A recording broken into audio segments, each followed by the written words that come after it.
Imaginaya mashikuna allipunja allichisha allituta tukuykuna allishamushka kaichi. ¿Qué tal amigos? Bienvenidos nuevamente a un nuevo video.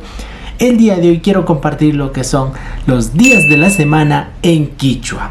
Así que amigos, espero que les guste este video. Shinaka mashikuna kallarishunchi. Comencemos amigos.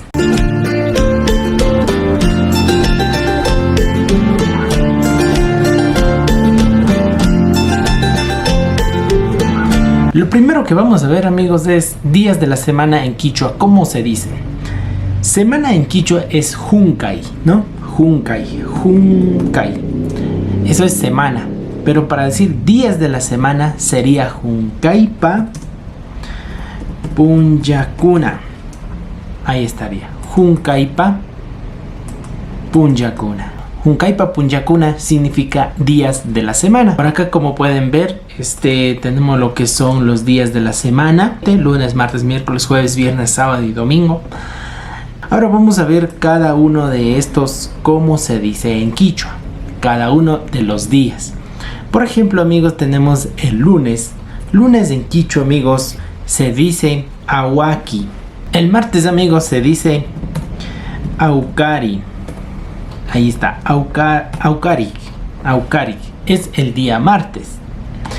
El miércoles amigos se dice Chillay. Entonces tenemos lunes Awaki, martes Aukarik, miércoles Chillay.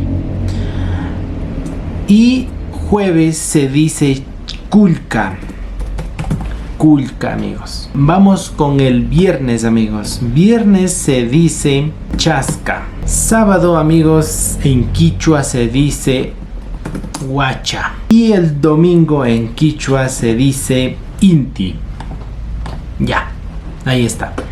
Son los días de la semana en Quichua. Lunes se dice Awaki, martes se dice Aukari, miércoles se dice Chillay, jueves se dice Kulka, viernes se dice Chasca, sábado se dice Huacha y finalmente el domingo se dice Inti. Inti también significa el sol, el Taita Inti, ¿no es cierto? Pero también significa el día domingo en Quichua, se dice Inti, ¿no es cierto? Y bueno amigos, espero que les haya gustado este pequeño video, así que compartan, den like y comenten estos videos que son educativos y no se olviden de suscribirse también y de seguir la página. Así que nos vemos en un próximo video. Yupaychani mashikuna kaya minchakuna kama alliya yallipaichi.